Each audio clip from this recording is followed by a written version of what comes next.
नमस्कार। नीतीश कुमार की बौखलाहट देखकर लग रहा है कि इनकी सरकार जो है वो पूरी तरीके से जाने वाली है।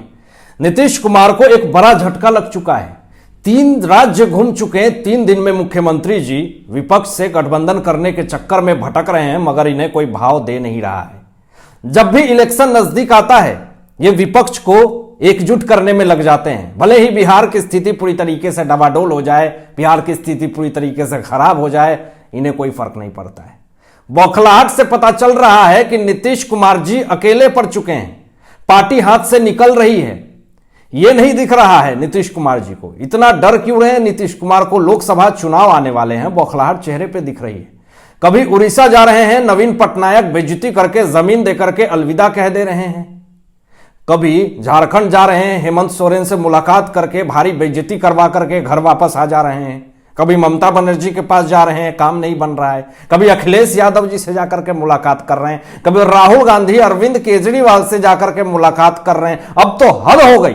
उद्धव ठाकरे जी जैसे मुलाकात करने पहुंचे हैं, और फिर उसके बाद शरद पवार से भी मुलाकात करने पहुंचे। गठबंधन करवाने की कोशिश कर रहे हैं, विपक्षी एकजुटता कर रहे हैं। नीतीश कुमार जैसे ही उद्धव ठाकरे से मुलाकात करने पहुंचे, सुप्रीम कोर्ट का बड़ा फैसला आ गया। उद्धव ठाकरे का वो बड़ा झटका मिल गया। यानी नीतीश कुमार जी उद्धव ठाकरे के लिए अभिशाप बन गए। सवाल यह उठता है कि पिछले कुछ दिनों से नीतीश कुमार जी सारे विपक्षी को एकजुट करने में लगे हुए हैं, लेकिन यह सबसे मुलाकात करने जा रहे हैं, लेकिन इनसे कोई मिलने नहीं आ रहा है, इनसे कोई मुलाकात करने नहीं आ रहा है।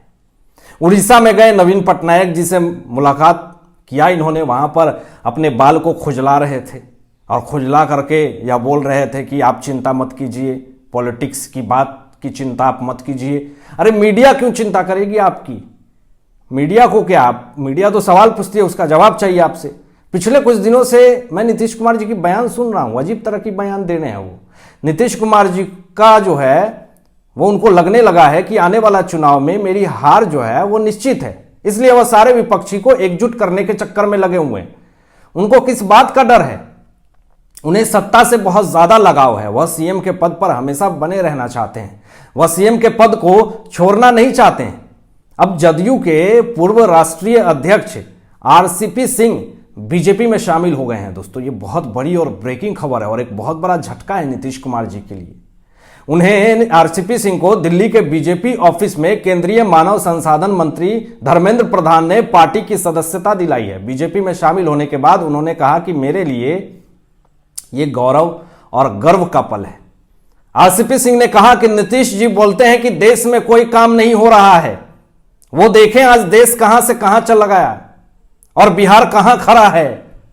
पहले नीतीश को क्राइम से नफरत थी, अब उन्हें सी से बहुत प्रेम है, और सी से चेयर होता है, इसलिए कुर्सी के मोह में सारा काम कर रहे हैं। बिहार में आज 2005 से भी बुरी हालत है।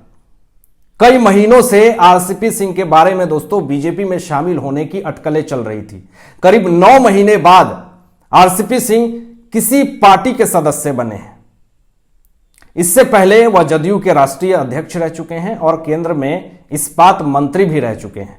नीतीश कुमार को सब पीएम कहते हैं, यह आरसीपी सिंह कहते हैं, और आगे कहते हैं कि मैंने भी उन्हें कहा कि आप पीएम थे, पीएम हैं और पीएम रहेंगे।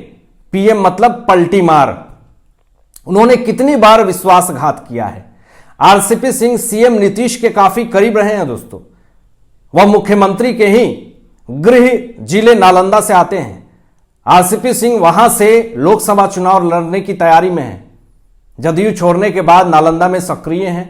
आरसीपी सिंह नीतीश कुमार के साथ लगभग 24 साल तक साथ में रहे थे। जब वह केंद्रीय मंत्री बने तो उन्हें तीसरी बार राज्यसभा सदस्य बनाना था, तो नीतीश कुमार की पार्टी जदयू ने उन्हें राज्यसभा के लिए नहीं भेजा। इसके बाद उन्हें मंत्री पद छोड़ना पड़ा। उसके तुरंत बाद ही आरसीपी सिंह ने जदयू की प्राथमिक सदस्यता से भी इस्तीफा दे दिया। तब से वह किसी पार्टी या दल में शामिल नहीं हुए थे। अब बिहार में 2024 के लोकसभा चुनाव को लेकर के पॉलिटिकल पार्टियों में हलचल तेज हो गई है। कई पार्टियां हैं जो अभी से चुनाव की तैयारी में जुट गई है। मुख्यमंत्री नीतीश कुमार इस कड़ी में सबसे आगे हैं। वे लगातार भाजपा के खिलाफ विपक्षी एकता को मजबूत करने में लगे हैं। लोकसभा चुनाव से पहले विपक्षी एकता को मजबूत करने के उद्देश्य से नीतीश और तेजस्वी देश के भाजपा विरोधी नेताओं से मिल रहे हैं। हालांकि बिहार में कई ऐसे मुद्दे हैं दोस्तों जिस पर नीतीश कुमार चौतरफा घिरते जा रहे हैं। बिहार की जनता त्राही त्राही कर रही है, ये नहीं दिख रहा है नीतीश कुमार जी को। इन्हें विपक्षी नेता को एकजुट करने की फुर्सत मिले तब तो। बाबा बागेश्वर धाम धीरेंद्र शास्त्री पटना आने वाले हैं।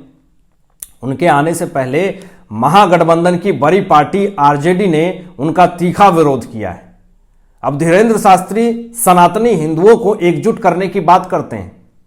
उनके आने से पहले आरजेडी के प्रदेश प्रवक्ता जगदानंद सिंह ने कहा कि धीरेंद्र शास्त्री जैसे लोगों को सलाखों के पीछे डाल देना चाहिए। अब लालू प्रसाद के बड़े बेटे तेज प्रताप यादव ने कहा कि बागेश्वर धाम वाले धीरेंद्र शास्त्री डरपोक हैं और देशद्रोही हैं। उनके लोग रोज हमारे गेट पर आ रहे हैं और हमसे आकर के माफी मांग रहे हैं। जल्द ही मैं माफी मांगने वाले का वीडियो जारी करूंगा। अब धीरेंद्र शास्त्री का विरोध जब आरजेडी कर रही है तो इसका मतलब यह लगाया जा रहा है कि आरजेडी जो है वो मुस्लिम तुष्टीकरण की राजनीति कर रही है। यानी आरजेडी को हिंदुत्व के जितने विचारधारा है उससे तकलीफ है, बुरा लगता है, इसलिए हिंदुत्व से दूर जा रहे हैं। अब धीरेंद्र शास्त्री के विरोध से हिंदुओं के बड़े वोट बैंक में सरकार के प्रति नाराजगी है। आरजेडी जितना विरोध कर रही है भाजपा को उतना ज्यादा फायदा होता हुआ दिख रहा है। नीतीश और तेजस्वी सरकार 2024 के चुनाव के पहले अपने ही जाल में उलझकर रह गई है। सरकार जो भी निर्णय ले रही है उल्टा पड़ रहा है।